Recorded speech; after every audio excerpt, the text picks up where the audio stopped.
What's going on, everyone? It's Omar Almodovar here with Elite Recruits again. Today's video, I'm sitting down with one of my former guys, a JUCO bandit by the name of John Hale. We're going to talk about his recruiting journey. We're going to talk about his time at the D1 level this year and just seeing everything that's happening so far. Go ahead, tell everybody your name, position, where you're from, and what school you were at before we connected. Okay, so my name is John Hale, and I play at Eastern Michigan University, and I'm from Nashville, Tennessee. Yes, sir, Tennessee. What JUCO were you playing at before we got connected? I was at Motlow State Community College. Put up some great numbers as a JUCO bandit, and now at the D1 level, you're having yourself a year. 41 starts, hitting right around 300, 4 home runs, 30 RBIs, and 10 stolen bases. And I heard some rumors qualifying for almost a Gold Glove out there. So I That's love it. right. Yes, sir. But yeah, man, let's take it back a little bit. So before you and I started working together, what was going on with your recruiting process, and where were you at that point? Um, Before we connected, I really wasn't didn't really have a great plan, and I feel like I needed some guidance, to get there. And I think that's what y'all did a really good job at, was helping me, get connected in other ways to, some of the schools that I was really interested in at the end of the day. I think that was the main goal for me. So, Sure. Now you mentioned, guidance and a game plan. That was, like the beginning part of it, right? But if you had to name one thing that was holding you back when it came to actually getting the offers you were looking for, what do you feel like you needed the most help with? maybe like the voice of someone else, not just me, trying to get recruited. And I will say, like, Elite Recruits did a really good job for me. But one thing I would say to, the younger kids that are trying to get seen, like, if you use a program like you guys, like, it still requires effort from the player itself to get your name out there. And obviously, you got to put up the results too to, get what you want. So I would say Uh-huh. that's the biggest advice I would give to the younger For kids out sure. there. Yeah, I always tell guys, like, look, at the end of the day, I don't do magic, right? I'm gonna Yeah, help you, but it's also your career at the end of the day. I can turn the clock back and play again. I can help you get to the places that you want to get to and guide you, but the effort also has to come from you. And that's right. more so, you got to meet me halfway with the effort. And that's why you're in the position that you are, because one, we could talk about on the field. Yeah, you took care of that. That's the easy part. But you were a guy that was serious about putting videos out there, reaching out to coaches. And at the end of the day, that's what it takes to get to the position that you are now, which is a Division I baseball player, not just a player, but a starter. So kudos to you on all that. Thank you. But yeah, so once we got started, we talked about what your goals were, right? We put a game plan together. Talk a little bit about how important it was for you to actually have structure and a game plan versus just trying to figure it out on your own. I would say that was very important for me to have structure because, every coach I feel like that is recruiting you is different, and they probably require different, things that you are looking for. And I think with the help with elite recruits, it kind of gives you more. Um, I would say more like it's more versatile. I would say. For sure. I think that's what really helped me was I had more. Uh, Trying to think the right word for it, but I feel like I had a lot more help getting my name out there with the help from y'all. So Sure. Rather than just, trying to figure it out on your own while trying to perform on the field and take care of classes, you can do it, but it tears away from your performance on the field or maybe in the classroom instead of knowing, hey, the recruiting side of it, I don't have to worry about it. I got people in my corner. I can just go out there and be the player I am. That would you feel that's like? right. Yeah. That's correct. So talk to me a little bit about, you ended up at Eastern Michigan, but talk to me about the results because you're a guy that we're talking to multiple schools. You're having a great season. What happened for you throughout the program and what changed with the attention that you were getting from coaches? Um, yeah. So going back to last year, I had the idea that I probably wouldn't commit anywhere until close to when the season was coming to an end.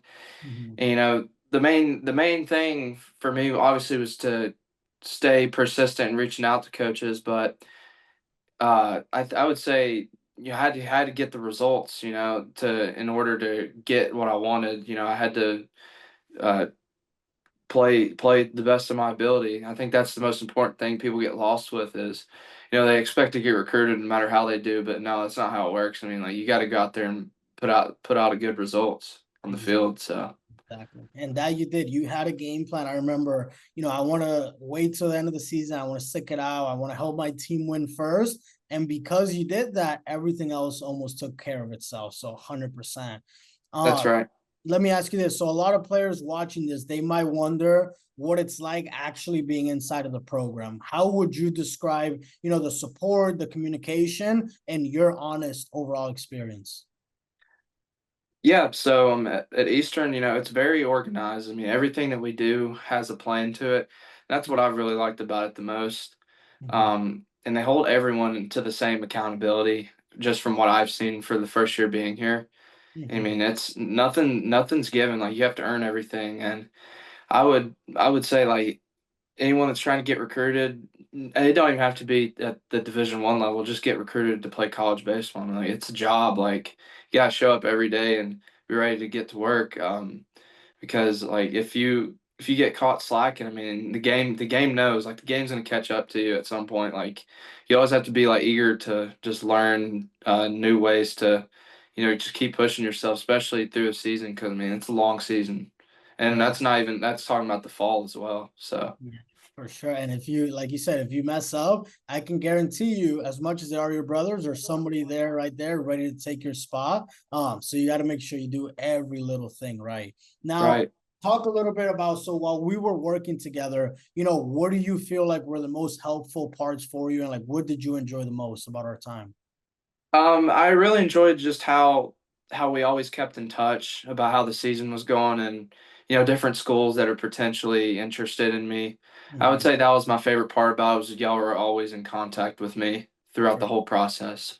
100%. And I appreciate that. I know that, like, yeah, this was, and I always tell guys, yeah, this is a recruiting program, but don't limit it to just that. If you want to talk about mindset, approach, if you want to talk about off the field stuff, I'm not that far removed from where you're sitting right now on the other side at the D1 level and at the JUCO level. So if there's stuff that, you don't want to talk to your friends about or your family and you want a fresh voice, like, I'm also here for that. And I know that you're a guy that, you know, you're a heck of a ball player, dude. And for you, like the little details like that are super, super important, right? Just not talking about mechanics or anything like that, but your mindset, your approach. As long as that's fresh, you're going out there and competing every single day.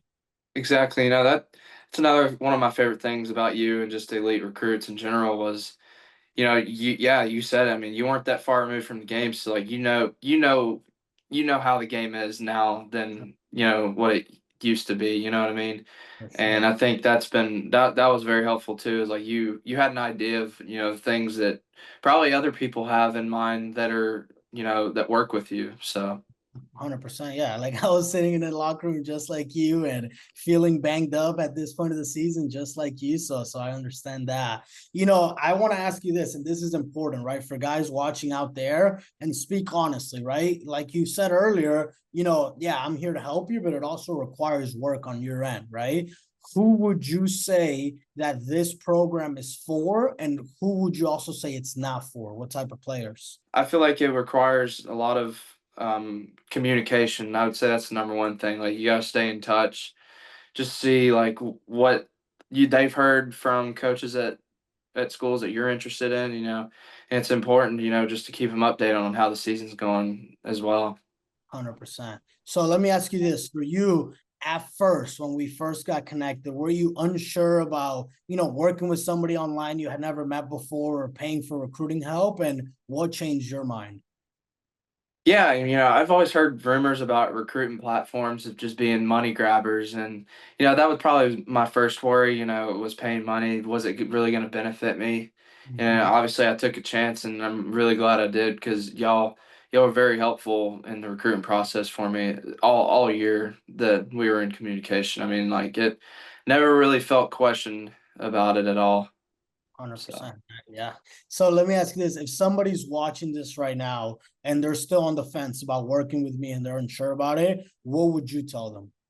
I would tell them to they really need to work with elite recruits, and you especially. I mean, you're a guy that obviously played the game very recently, so I mean, there's a lot of things that you probably have had experience with that kids are currently having experience with, as far as trying to get recruited. And I think it's a great feedback because you played the game, and I think a lot of people that do the recruitment platform, some of them probably didn't play, but it's really good with someone like you because you played. So For sure, especially recently too, yeah, because there is some guys out there that they played the game, but maybe in college 30 years ago or 20 years ago, where right now the college game has been, completely different than ever before. And it's absolute craziness out there for the guys in the transfer portal. Luckily for you, you're a guy that you know where your feet are and you're at the right fit program, and you don't have to look elsewhere. You playing every day and you build relationships there,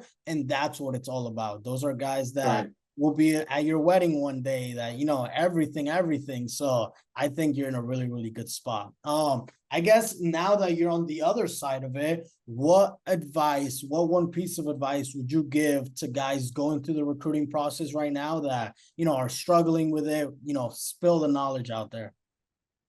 I would just say just to keep your head up and just keep going. It's not always going to be perfect. Never was for me, obviously, but Um, I would say, not if trying to get recruited. I know a lot of kids that come out of high school think, "Oh, I got to go D1 right away." I've got to go to the like the big level, and that's not the case. I mean, all levels of baseball have talent, and in my experience going JUCO, I mean, that was the best thing I could have ever done. I mean, I wouldn't be where I am right now without those 2 years that I played there because I mean it's JUCO is very gritty. I mean, on and off the field. I mean, you don't get everything you want. You have to earn everything. And I think that's it's a really good chip on your shoulder to have because once you get to a school that's recruited you that you transfer over to, like you already have that hard work like mentality. Like you got to go earn everything. I think that's a big advantage for kids that come out of a JUCO, especially just from what I've experienced. Oh, and again, going to back what you said of how I played recently, I can attest to that identically, and I'm sure you can too, with how difficult JUCO is on your body off the field. And then you get there to the D1, and in the fall, you guys have the hour limits and everything feels so much easier. That's what happens when going through the JUCO grind and building yourself up. Where now, it's late in the year, but yeah, I'm sure you're banged up, but it's nothing that you haven't faced before. And you can go out there this week, put on a show, and hopefully we'll talk again and you have a ring on your finger. I hope so. That'd be awesome. Sure. Man, that's all I got for you. I really appreciate you taking the time. And, hopefully at the end of this week, we'll see you with a trophy over your heads. And, we'll be in touch. Anything you need, I'm here for it. Okay, I appreciate that. Yes, sir. All right, my guy. Thank you, dude. I really appreciate you. All right, thank you.